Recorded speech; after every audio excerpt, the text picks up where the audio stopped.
नमस्कार, मैं शुभम सिंह और आप देखना चालू कर चुके हैं किसान भारती टीवी। आज के इस कार्यक्रम में हम बात करेंगे सूरजमुखी के पेड़ के बारे में, यानी सनफ्लावर की खेती के बारे में। सूरजमुखी का पेड़ उगाना काफ़ी सरल होता है और इसकी ज़्यादा देखभाल की ज़रूरत नहीं है और ये काफ़ी अच्छा मुनाफा दिलाता है। सूरजमुखी की खेती हम साल के 3 समय कर सकते हैं, रबी, खरीफ और जायद के समय में। अगर आप इसकी फसल जायद में करना चाहते हैं तो इसको आप फरवरी स्टार्टिंग से लेके मार्च स्टार्टिंग तक लगाइए।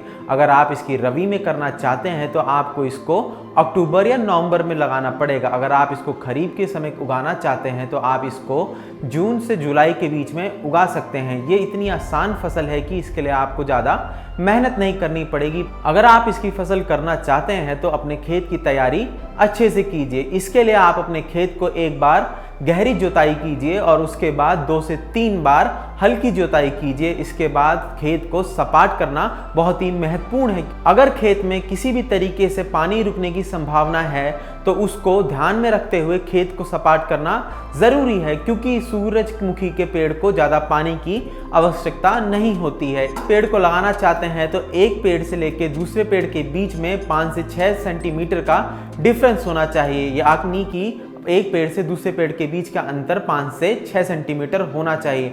अगर आप इस फसल को बारिश के समय में करना चाहते हैं तो आपको खेत में पानी लगाने की आवश्यकता नहीं पड़ेगी, क्योंकि इस पौधे को बहुत कम पानी चाहिए होता है, जिसके कारण ये अपने आप को अच्छे से ग्रो कर सकता है। अगर बारिश के समय आप अधिक पानी लगाएंगे तो ये पेड़ की जड़ें सड़ जाएंगी और ये पेड़ मर जाएगा।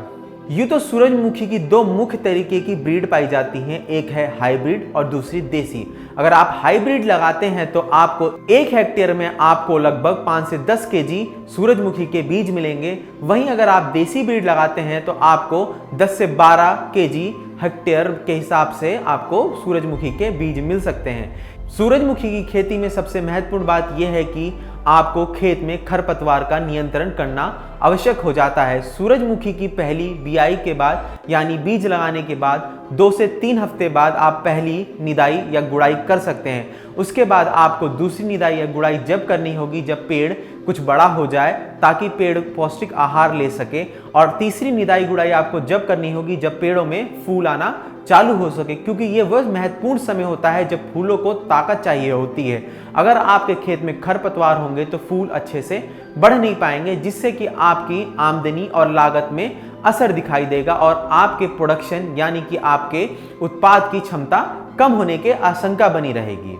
सूरजमुखी के बीज लगाने से पहले कुछ बातें अपने ध्यान में ज़रूर रखें। सूरजमुखी के बीज का खोल काफ़ी मजबूत होता है, जिससे के कारण उनको उगने में समय लगता है। इससे बचने के लिए आप अपने सूरजमुखी के बीज को 1 रात पानी में भिगो के रखें। उसके बाद सुबह उसको पानी से निकाल के कुछ घंटे छांव में सुखाएं। उसके बाद ही आप इनको अपने खेतों में लगाएं, ताकि बीज जल्दी से तैयार हो जाए। सूरजमुखी के पेड़ को तैयार होने में 80 से 120 दिन का समय लगता है। आप इसकी पहली तुड़ाई 80 से 120 दिन के बीच में कर सकते हैं।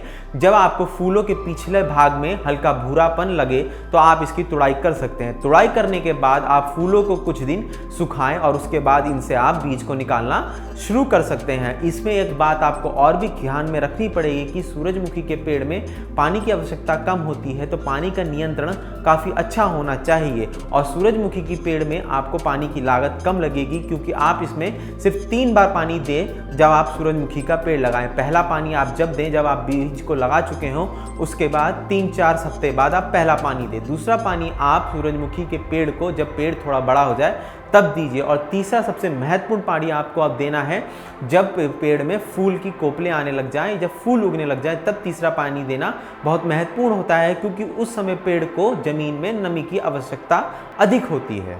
सूरजमुखी की खेती के साथ साथ आप अन्य खेती भी कर सकते हैं, जिसको हम मल्टी लेयर क्रॉपिंग या मिक्स क्रॉपिंग भी कहते हैं। इसके तहत आप इसमें उड़द या मूंग की दाल लगा सकते हैं सूरजमुखी के पेड़ के साथ साथ। हमने कई बार ऐसा देखा है कि लोगों ने थोड़ी थोड़ी दूर में सूरजमुखी के पेड़ के साथ साथ गन्ने की भी खेती करी है। आप ये भी कर सकते हैं। और पर सबसे ज़्यादा फायदेमंद हम आपको ये बताएंगे कि आप सूरजमुखी के साथ साथ हनी पालन यानी कि मधु भी पालन ज़रूर करें। इससे कि आपकी आमदनी में दोगुना बढ़ोतरी बढ़ोतरी होगी। हमारी सलाह माने तो आप मल्टी क्रॉपिंग और मधु एक साथ सूरजमुखी के खेती के साथ कर सकते हैं, जिससे कि आपको लगातार आय आती रहेगी और आप अपनी आमदनी में दोगुना बढ़ोतरी कर सकते हैं। अगर आपको हमारा ये कार्यक्रम पसंद आया तो हमें लिख भेजिए कि हम अगला कार्यक्रम किस पे बनाएं। तब तक के लिए किसान भारती टीवी देखते रहिए। हमारे चैनल को लाइक, शेयर, सब्सक्राइब जरूर कीजिए।